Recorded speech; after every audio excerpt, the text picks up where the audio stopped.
दोस्तों, मैं हूं आपका दोस्त चैतन्य और आप देख रहे हैं खौफ एक एहसास। ये कहानी है मेरे दो दोस्तों की जो रात के अंधेरे में मेरा दोस्त मैकू अपनी कार को दौड़ाए जा रहा था। मैकू को खुद कार चलाना और दूर दूर की यात्राएं करना बहुत ही पसंद था। मैकू की बगल वाली सीट पर उसका एक और दोस्त रमेश बैठा हुआ था। वो दोनों मुंबई से मैयर भगवती के दर्शन के लिए जा रहे थे। मैकू के माता पिता ने लाख समझाया था कि बेटी इतनी लंबी दूरी तुम ट्रेन से सफ़र करो, पर मैकू नहीं माना। अपने दोस्त के साथ कार से ही हो लिया। रात के करीब 2 बजे होंगे। कार सड़क पर भागी जा रही थी। रह रहकर इक्के दुक्के ट्रक आदि गुजर रहे थे। अचानक कार में कुछ गड़बड़ी मालूम हुई और मैकू ने सड़क किनारे कार रोक दी। मैकू कार से नीचे उतरकर बोनट खोलने लगा और जांच पड़ताल करने लगा। उसका दोस्त रमेश कार में ही बैठा था। काफ़ी कुछ इधर उधर करने के बाद मैकू ने रमेश से कार को चालू करने के लिए कहा। पर यह क्या, रमेश तो बार बार चाबियां घुमा रहा था पर कार स्टार्ट होने का नाम ही नहीं ले रही थी। इतनी रात को वो दोनों क्या करें, कुछ समझ में ही नहीं आ रहा था। अचानक रमेश के दिमाग में एक ख्याल आया और वो सड़क पर खड़े होकर इक्की दुक्की आने वाली गाड़ियों को रोकने के लिए हाथ से इशारा करने लगा। पर कोई गाड़ी रुकने को तैयार नहीं थी। ऐसा भी हो सकता है कि रात का समय है और सुनसान इलाका होने के कारण कोई रिस्क नहीं लेना चाहता हो, क्योंकि हाईवे इत्यादि पर रात को लूटपाट एक आम बात होती है। अचानक उन्हें एक कार उनके पास आकर रुकी और बाबा आदम के पास की कार लग रही थी। यूं कहें जैसे किसी राजा महाराजा की कार हो। कार के रुकते ही मैकू भागकर उस कार के पास गया। उस कार में ड्राइवर के अलावा 3 लोग और बैठे थे। इन 3 में से एक महिला और एक किशोरी थी। मैकू ने कार में बैठे लोगों से कहना शुरू किया कि मेरी कार खराब हो गई है, कहीं अगर आसपास में कोई बस्ती या गैराज हो तो वहाँ तक मुझे पहुँचा दीजिए।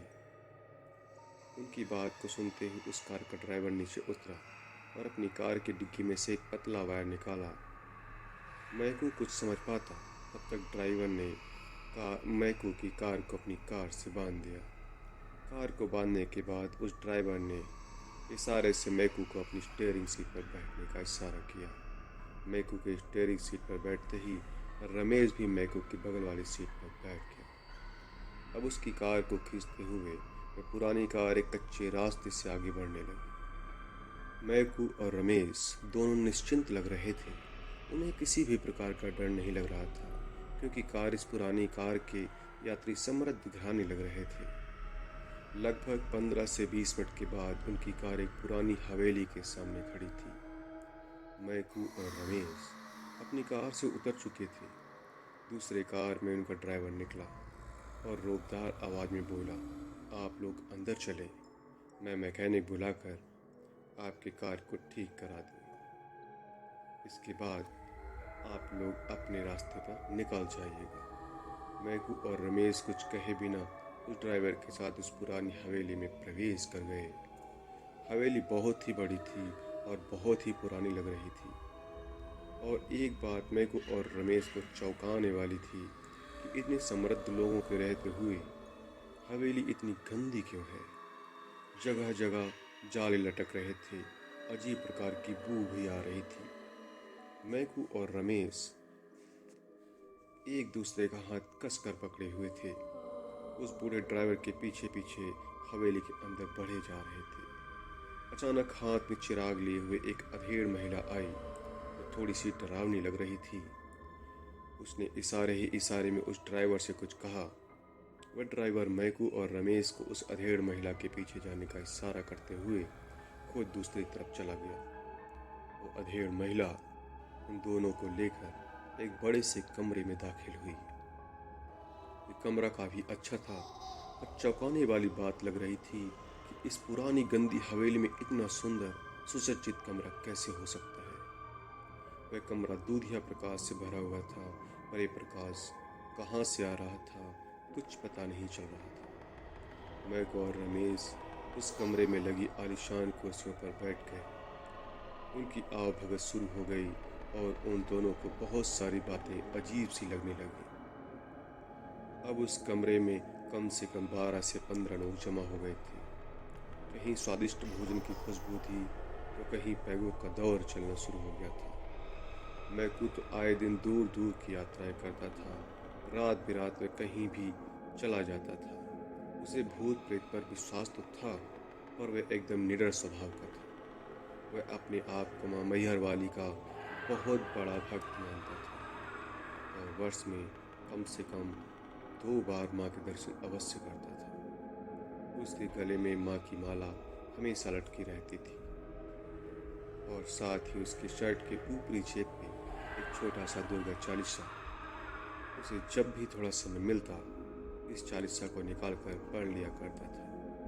पर आज निडर मैकू को लगने लगा था कि वह और उसका दोस्त किसी बहुत बड़ी मुसीबत में फंस गए हैं। उसके आसपास के लोगों का व्यवहार कभी कभी अजीब और चौंकाने वाला लगने लगता था। मैकू भी डर गया था, लेकिन उसने हिम्मत से काम लिया। उसने अपने दोस्त को उठने का इशारा किया और पास में लगे एक सोफे पर बैठने का इशारा किया और इशारे में यह भी कहा कि तुम कसकर मेरा हाथ पकड़े रहना और डरना तो बिल्कुल भी नहीं। अच्छा तो यह बात थी, अब मैगू और रमेश जिस सोफे पर बैठे थे वहाँ पास में ही एक आलीशान शीशा लगा हुआ था। मैकू कन की आंखों से रह रहकर उस शीशे में देखने लगा। रमेश को अजीब लगा कि मैकू उन कुर्सियों पर से उठकर इस सोफे पर क्यों आया। शायद मैकू रमेश के जेहन में उठने वाली बात को समझ गया था। उसने उस शीशे में देखने के लिए इशारा किया। अरे यह क्या! जो हुई रमेश ने शीशे में देखा, उसकी तो सिट्टी पिट्टी सी गुम हो गई। भय से उसका चेहरा पीला पड़ गया था। दरअसल उस कक्ष में चलते फिरते अच्छे से लोग उस शीशे में बहुत ही भयानक लग रहे थे। इतने भयानक कि रमेश का कलेजा उसके मुंह को आ गया। वह पसीने से पूरी तरह भीग गया था। शीशे में उसने यह भी देखा कि जो लोग पानी या मदिरा पी रहे हैं वो कुछ खून जैसा लग रहा था। ये लोग जो खा रहे हैं वो किसी का मांस या हड्डियां लग रही थी। वह तो पूरी तरीके से परेशान था, क्योंकि उसे लग रहा था कि अब दोनों का बचना असंभव है। अभी वे आपस में कुछ बात ही कर पाते, तभी एक बूढ़ा बड़ी बड़ी मूँछों वाला उसके पास उपस्थित हुआ। वह लोई ओढ़े हुए था और उसके पीछे पीछे 2-3 सेवक टाइप के लोग थे। वह बूढ़ा मुस्कुराते हुए मैकू से कहा कि आज उसकी पोती का जन्मदिन है। अच्छा हुआ कि आप लोग भी आ गए। हमारी पोती का जन्मदिन धूमधाम से मनाया जाएगा और इसमें शामिल होने वाले सभी लोग राजसी कपड़े पहने हुए हैं। आप लोगों को भी राजसी कपड़े पहनने होंगे। अस्तु आप लोगों से गुजारिश है कि आप पास के कमरे में जाकर अपने पहनावे बदल लें। ये बात कहते हुए बूढ़ा बार बार मैकू के गले में लटकती हुई माला को देख रहा था। उस माला की तरफ जब भी उसकी नजर जाती वह थोड़ा भयभीत होने लगता था। और तभी अचानक एक खूबसूरत किशोरी वहाँ आ गई और बूढ़े की ओर देखकर बोली, दादाजी, इस अवसर पर आप मुझे क्या उपहार देने वाले हैं? वह बूढ़ा हंसा और मैकू और रमेश की ओर इशारा करते हुए बोला कि बेटी, तुझे मैं ऐसा उपहार दूंगा कि तू खुशी के मारे झूमने लगेगी। इतना कहने के बाद वो दोनों खूब जोर जोर से हंसने लगे। ऐसा लगा कि 28 में पूरी हवेली 28 गिरने लगी हो। अब माहौल और भी डरावना होता जा रहा था। खैर, मैकू ने अपना विवेक नहीं खोया और रमेश का हाथ पकड़कर पहनावा बदलने के लिए पास के बताए कमरे में तेजी से चला गया। कमरे में पहुंचकर रमेश डर के मारे अपने कपड़े उतारने लगा तो मैकू ने उससे कहा, बेवकूफ़ी मत कर। अपने कपड़े को पहन कर रख और साथ ही अपनी जेब में की दुर्गा चालीसा को निकाल कर अपने सामने रख। डर मत। देखा नहीं कि मेरे गले की माला को देखकर वह बूढ़ा कैसे भयभीत लग रहा था। अब उन दोनों ने वहाँ रखे कीमती राजसी कपड़ों को अपने पहने हुए कपड़ों के ऊपर ही पहन लिया। कपड़े पहनने के बाद मैकू ने रमेश का हाथ कसकर पकड़ते हुए कहा, तुम डरना मत, हम लोगों के साथ मां मैहर वाली है और उनके रहते भूत प्रेत हम दोनों का कुछ भी नहीं बिगाड़ सकते।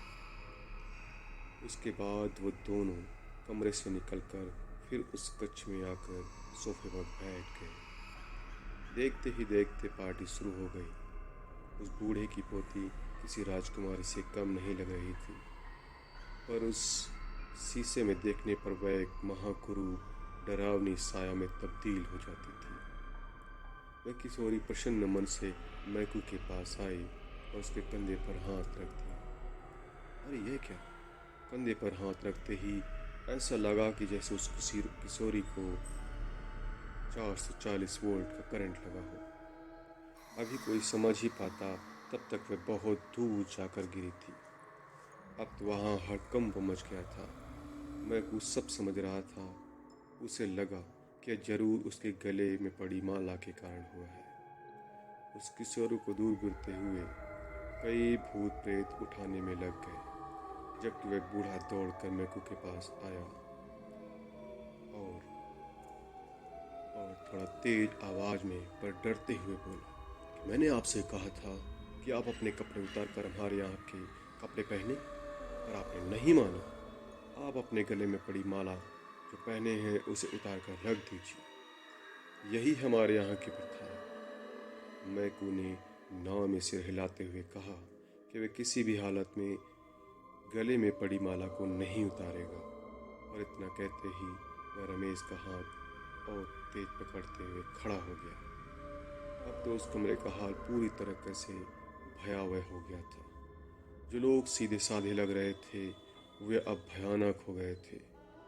कुछ के तो बड़े बड़े दांत बाहर निकले थे और कुछ अजीब हरकत करते हुए मैकू और रमेश को डराने की कोशिश कर रहे थे, पर किसी की हिम्मत नहीं हो रही थी कि इन दोनों के पास आए। मैकू ने रमेश से कहा कि लगभग सुबह होने वाली है और सुबह होते ही ये भूतिया माया दूर हो जाएगी, इसलिए हमें कुछ समय और निडरता के साथ इनका सामना करना होगा।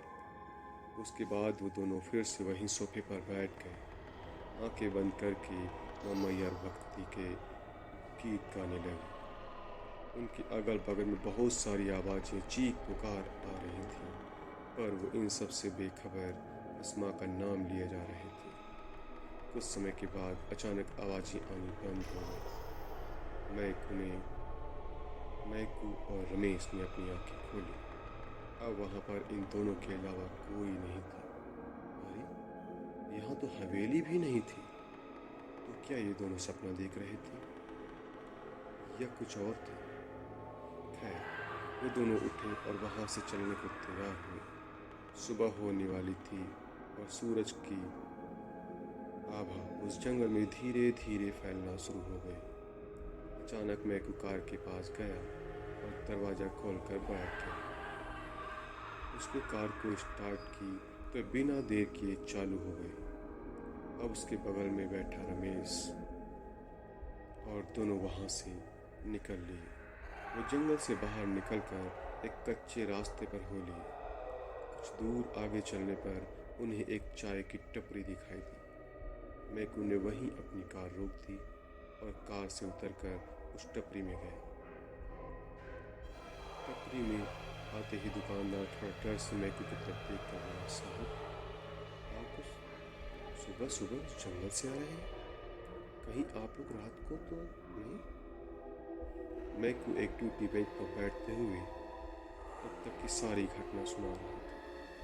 दुकानदार ने एक लंबी सांस ली और कहा कि अच्छा हो कि आप लोग सही सलामत बच गए, नहीं तो कई सारे लोग इस जंगल में ऐसे शिकार हुए हैं कि या तो वो लोग पागल हो गए हैं या किसी बड़ी बीमारी का शिकार। उसके बाद उस दुकानदार ने सहमते हुए अपनी आप बीती सुनाने लगा।